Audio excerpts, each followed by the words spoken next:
The Madaba Plains project and its offshoots in Jordan constitutes the largest, longest running American archaeological project in 150 years in the Middle East. It is absolutely unique, not only in that regard, but in terms of quality. That project has pioneered new regional surveys, new interdisciplinary pursuits, the newest technology in archaeology. Already it's training its third generation of students, and I can only wish it goes on for another 40 years, even though I won't be here to watch. And judged by any criteria, this project has been brilliantly successful. But when you consider that it was sponsored by a small, some would say marginal American Christian denomination, Adventist, it's even more remarkable because the great universities, Harvard and Princeton, Yale, Chicago, and others that at one time worked in the Middle East scarcely do so today. So by comparison with much larger and much more prestigious universities, La Sierra University certainly stands on its own. And I think it's worth mentioning it's been a major sponsor of this project from the beginning. And Dr. Lawrence Garrity, outgoing president at La Sierra, has been the general project director for many, many years. So here is an example of a small, relatively unknown American Christian group that has sponsored an archaeological project in the Middle East that's absolutely stunning. And how has it done it? It has done it by long-term commitment, the kind of commitment many secular universities do not have and never did have. It spent a great deal of money, but much more important than the money is the concern to illuminate the backgrounds of the Bible. This is a new style of biblical archaeology, not the old style amateur prove the Bible sort that proved a bit disastrous, but a new, modern, sophisticated approach to illuminating biblical backgrounds. And it's been done by Adventists who put their money where their mouth was. And it's a unique achievement, and I'm glad to be part of celebrating its 40th anniversary. La Sierra University has had a remarkable challenge in supporting the Madaba Plains project these past 40 years. Now you have a new challenge. Quite by accident, it seems, a huge collection of antiquities has fallen into your hands. This collection contains at least 4,000 pieces and probably stretches over more than 4,000 years. It is the largest collection I've ever seen outside of Israel of antiquities from ancient Israel.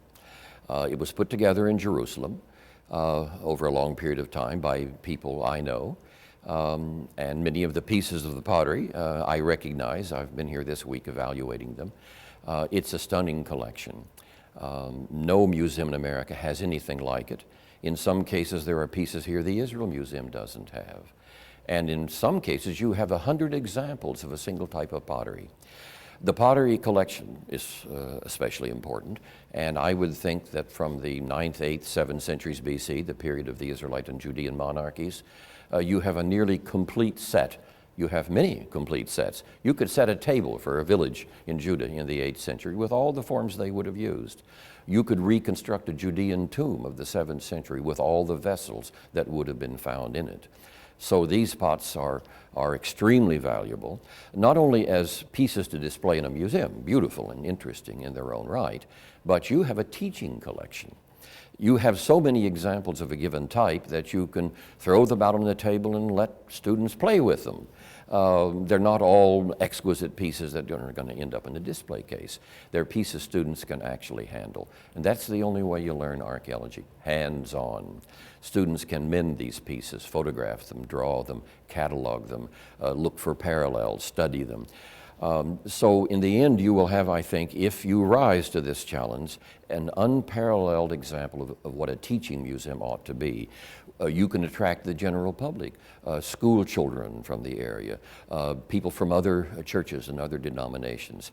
And now that I've finished working on the collection, I think I can safely say that scholars and students from all over America will come to La Sierra University to spend a week or so working with your collections. The backup collections behind the pieces that will end up in the cases are so extensive. You have many one-of-a-kind pieces that I've never seen before. You can't put a price tag on pieces like that. You have, in some cases, enough pieces to set up a series showing you how a particular ceramic form developed over 1,000 years. You have maybe 300 or 400 lamps You could have a magnificent lamp collection alone. And you have some wonderful pieces that are potter's mistakes. You could have a whole case showing what the potters meant to do and couldn't quite manage. Or you can have a whole case full of imitations of expensive imported prototypes. And I have never seen any museum in the world do that. They don't have enough pieces. You have enough. So you wouldn't have gone looking for this collection, and you certainly wouldn't have bought it on the black market. It fell into your hands. You didn't seek it out. It sought you. And I don't think you expected it. I don't think you first appreciated what you had, but every gift comes with a price. And first of all, you have to find a way to compensate those who put the collection together. And I would suggest considering establishing a charitable foundation that would help Jerusalemites, especially Palestinian Muslims and Christians who certainly are in need of help. In that way, you would be doing a good deed beyond the use of the collection. But then you have to clean and mend and draw and photograph all of these pieces, record them. You need a full-time curator, a full-time curatorial assistant. You need obviously a museum, and you need a long-term commitment to this unique collection. It really is a challenge, an enormous challenge. Had I known what was involved in this collection and had been involved, I would have said no thanks. But you've got it, and you can't sell it, and you can't send it back. Now you have a moral obligation to find the resources to curate this collection and use it as an effective teaching tool. Because I don't know of any other collection that illustrates biblical backgrounds as well as this one. Your community has a long-term commitment to the Bible. Now you need a similar commitment, the kind of commitment you brought to the Madaba Plains Project, to house and use this collection in perpetuity. It is a splendid, unique collection, and it constitutes an enormous challenge for your group. But you will rise to it. You have done it before. Adventists have risen to the challenge of funding and supporting the Madaba Plains Project for 40 years now. Now you have the challenge of using this unique collection as a teaching tool. So we're talking about the future, and we're talking about the future of biblical archaeology. Does it have a future? Surprisingly, many people would say no. And at many institutions, it doesn't have a future.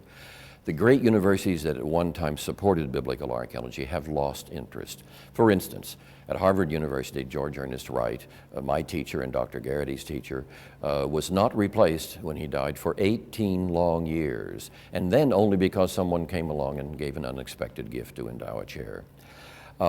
Drew and McCormick seminaries that sponsored the archaeological excavations at Shechem in Jordan, where so many of us were trained, did not bother to replace its archaeologists when they retired. Neither institution does any archaeology at all. And that's typical. Most Protestant seminaries in this country have no interest in history any longer. They're interested only in literary criticism. And if you're not interested in history, you're not interested in archaeology. So these old schools have abandoned their programs. In my own case, I taught for 27 years at the University of Arizona, and we built up the largest doctoral program in the world in Near Eastern archaeology. 3 years ago, I retired. My budget line went to Islamic thought. Now consider the implications of that. There is no program at Arizona. There are no students. There are no excavations. There is no future. A few years ago, I wrote an article entitled "Death of a Discipline?" I got a lot of flack from that. But in fact, our discipline is dying in secular circles because there is no interest in the Bible. Indeed, there's a great deal of hostility toward the Bible and the biblical world and the people of the Bible, ancient and modern. And so this is what you're up against in Adventist circles. You care about biblical archaeology, but you're among the few who do, which is why you have to continue doing what you're doing. And you have to place this third generation.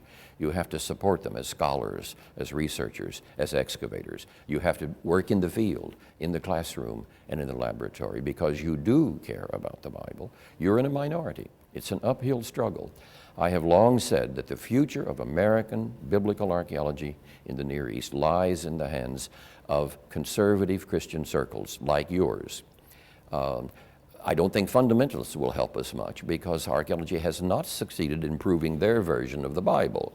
But it has illuminated the biblical world in a dramatic and exciting way. But it's costly, it's complex, it's difficult work, and few are willing to take it up. So that's the challenge. The future of American biblical archaeology lies in the hands principally of Adventists and their projects. So all I can say is it's urgent that you keep up and expand your good work.